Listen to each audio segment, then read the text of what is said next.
Hello, me again. More information for you on machine building.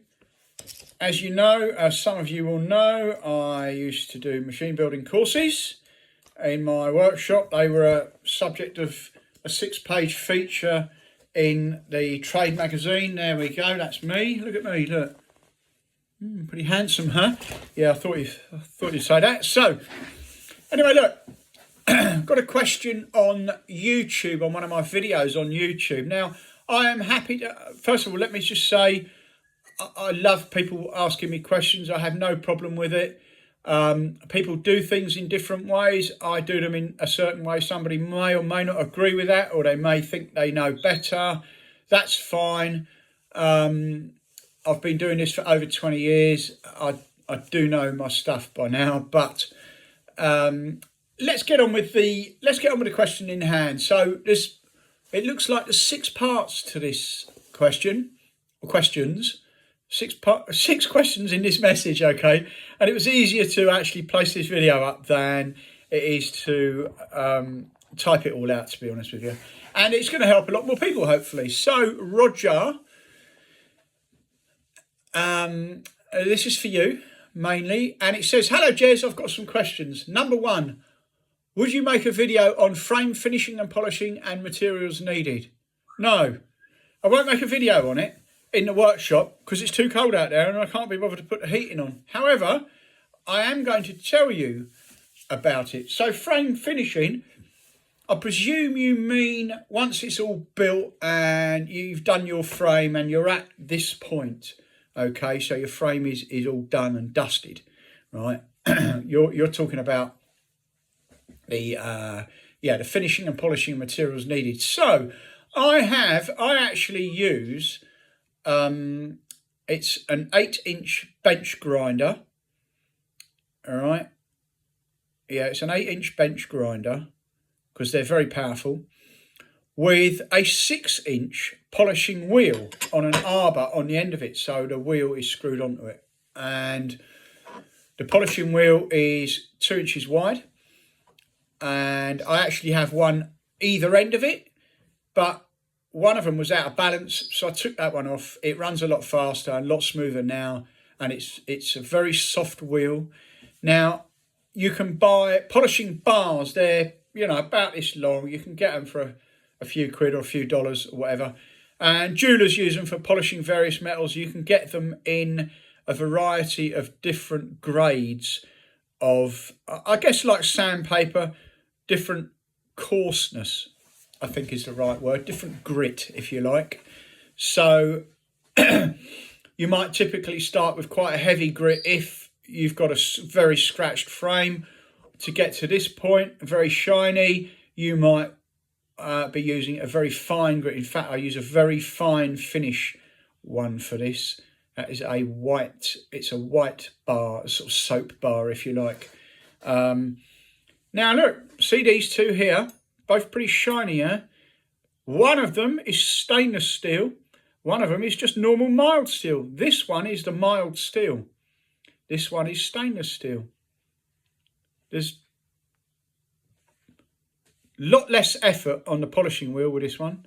To get to this point, that's probably a few minutes on the polishing wheel, actually. This one, just a couple of minutes. This one, a few minutes. And what I then do, once it's all polished, is, especially with a mild steel, what I tend to do is hang them in my oven at about 230 degrees, in my normal oven, in the on a little hook in the kitchen. Get the metal up to a certain heat where it goes a little bit blue or a little bit bronzy sort of coloured.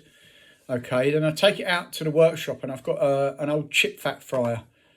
And I've got some hot vegetable seed oil in there. And then I'll dip it into that and leave it in that for a couple of minutes. And I pull it out, let it dry off.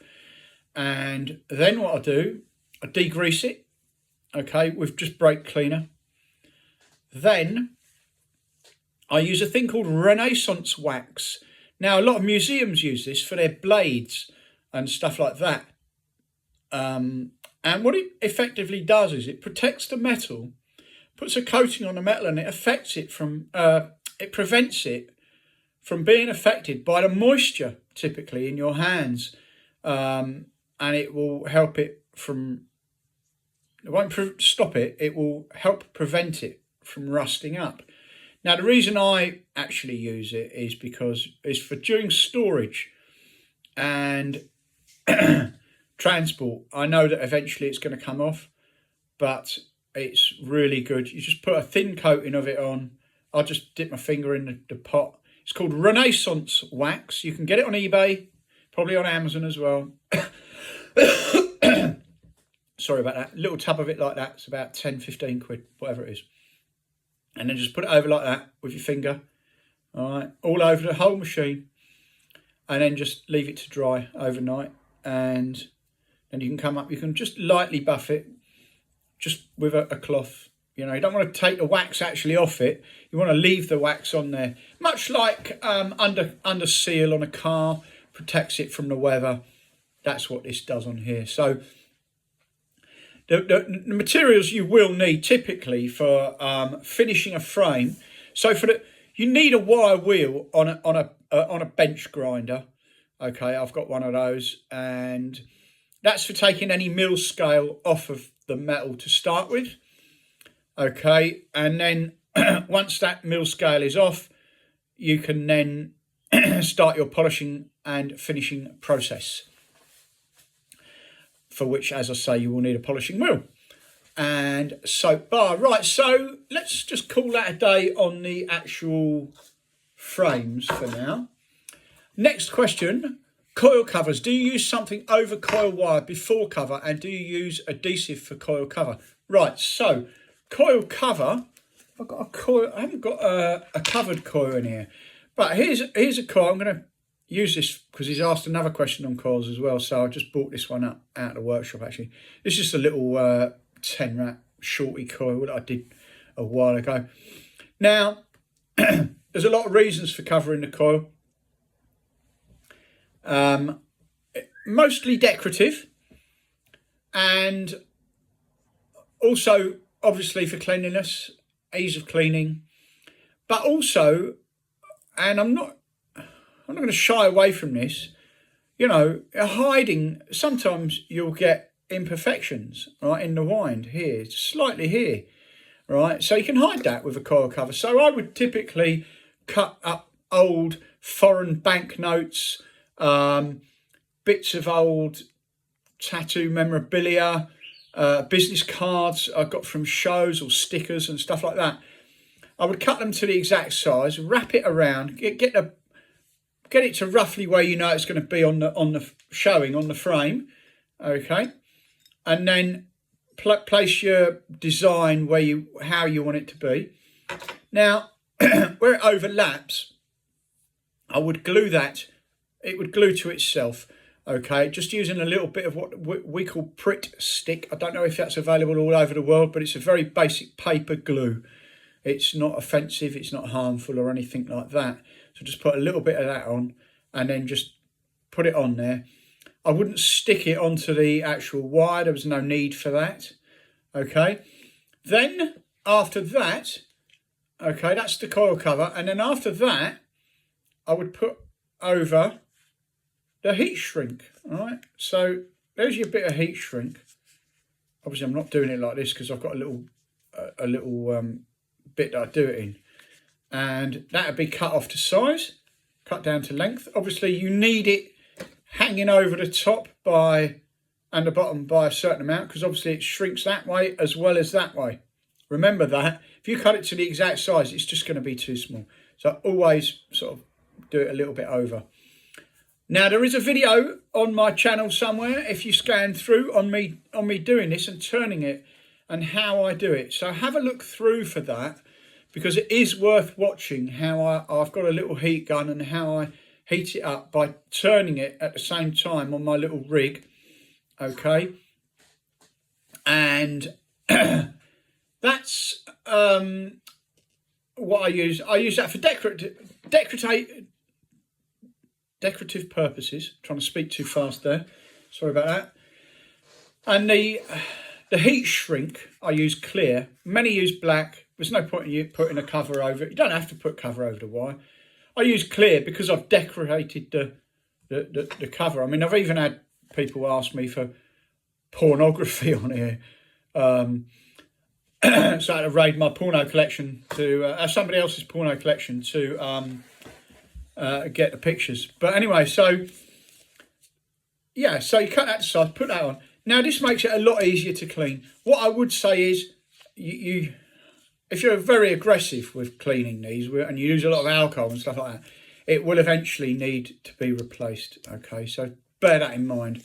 I do know people that have got my machines that I've built. I mean, I've built nearly 900 machines over the years, and there's probably only a handful that the coil covers could do with replacing. I've had a few back where I've replaced them just because they've been in very heavy use and they've been cleaned properly. Would like to know the reason for coil chamfering. Right. Now, I'm going to presume that you're talking about this bit of the coil here. The way I do the tops of the coils as opposed to there. There is a reason for that. Originally, I thought it looks great.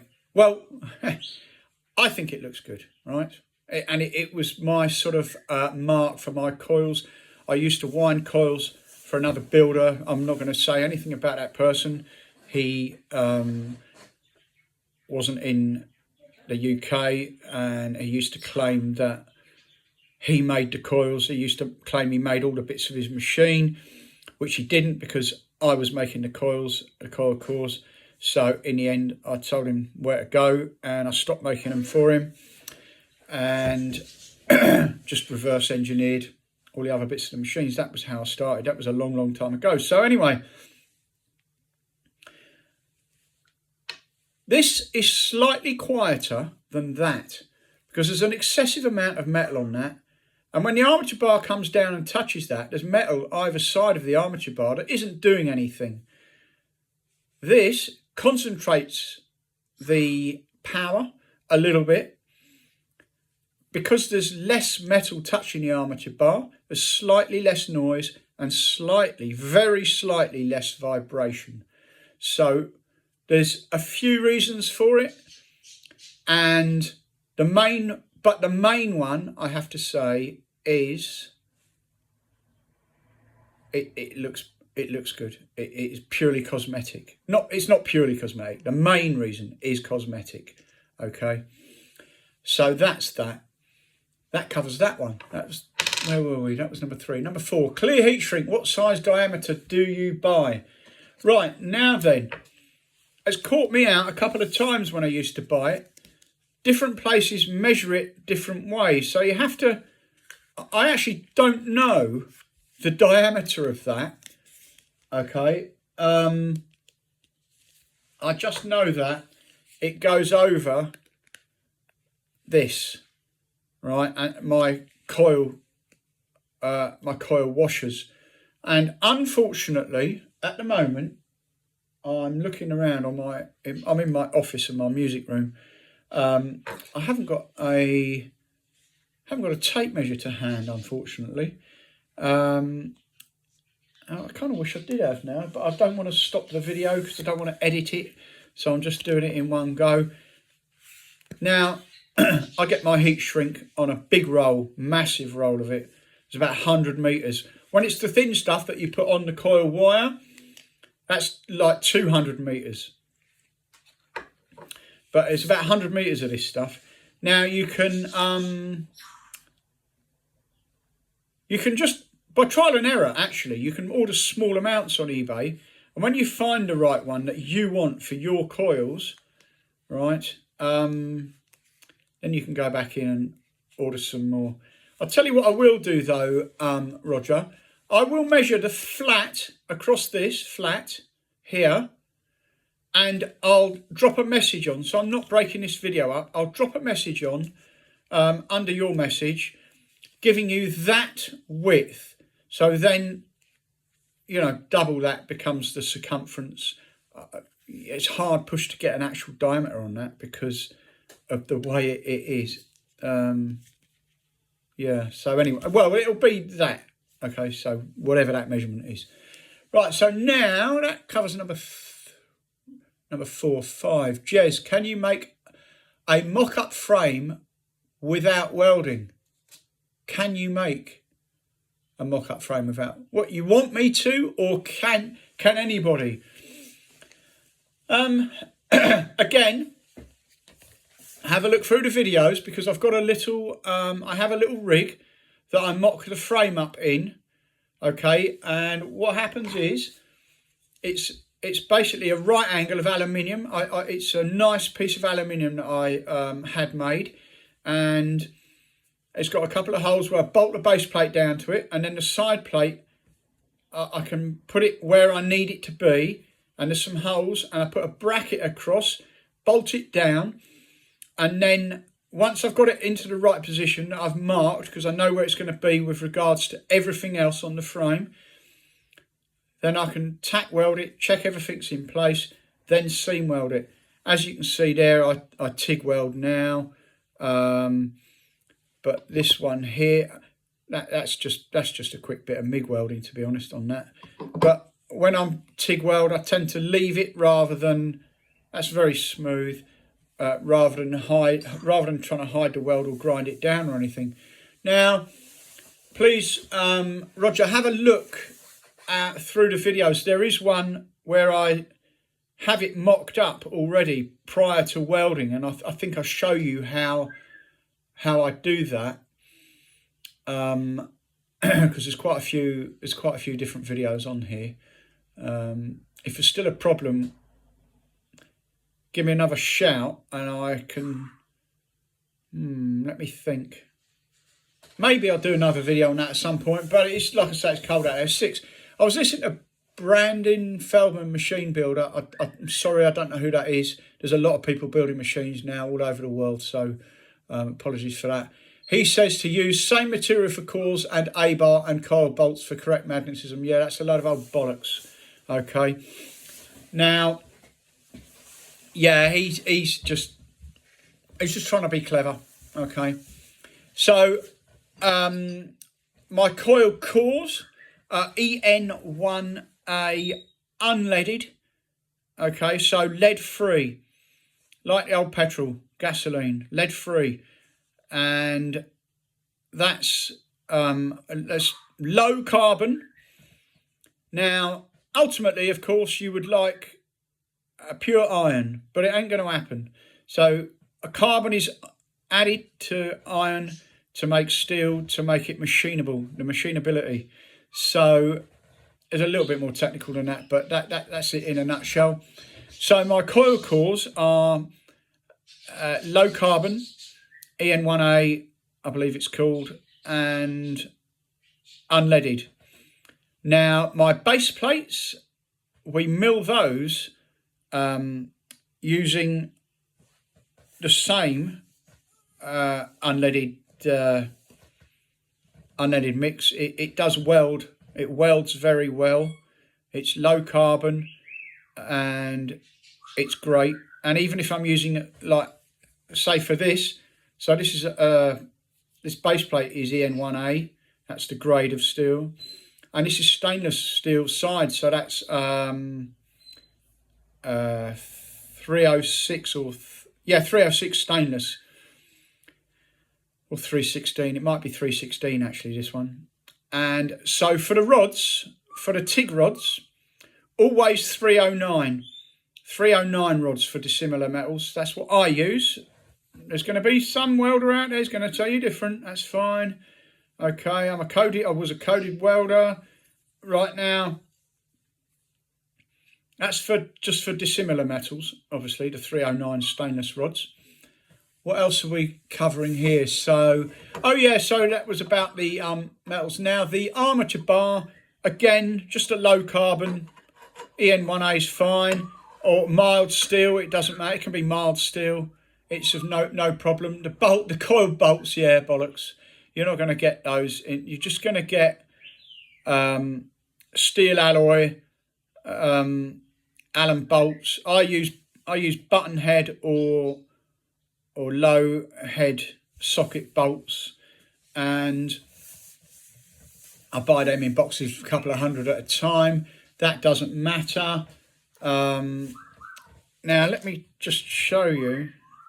So there's a typical coil core. That's one of my coil cores. Let's go to the one that I've wound here. Okay, so I'm just going to show you how deep.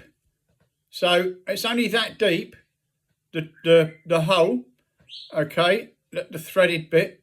And then I put an M4 thread in it. If you're in America, you're probably going to put a number 8, but you know, 832. So that's as deep as I'm going with it. Don't need to go deeper than that. So that means then 2/3 of the core, the upper 2/3 of the core, is solid. The bolt isn't going to make much difference. Doesn't matter what it's made out of. I don't know, A36 material. Your thoughts on this, Jez? And say, I enjoy watching and listening to your videos. Thank you.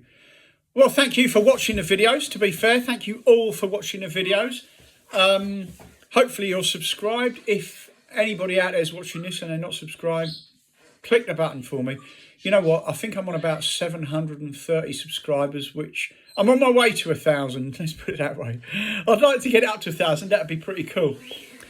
But like I say, look, okay, anybody, anywhere has any machine issues, machine building problems, something that they can't quite get their hands around or can't navigate their way around, or they haven't got the tooling, the proper tooling, something like that, get in touch. Maybe I've come across it. Maybe I've thought of a better way of doing it. You just never know. I am happy to share the information. There's no secrets anymore. That was all in the past. I've been sharing for 20 years. I've been sharing this information, and it's pissed a lot of people off early on, but I just don't care. You should be building machines as good as they can possibly be. If you're going to be using them, or if somebody else is going to be using them, that's fine. So once again, thank you for watching. Like, share and subscribe. Keep the comments coming. That's fine. It's fine. Enjoy. I hope this has been of some help to Roger specifically. Hope it's answered most of your question, if not all. And I will see you all soon. And if any of you are ever over in the south of England, give me a shout. You can pop over to the workshop and have a look around and say hello, and maybe I'll show you some stuff. Catch you soon. Take care. Stay safe.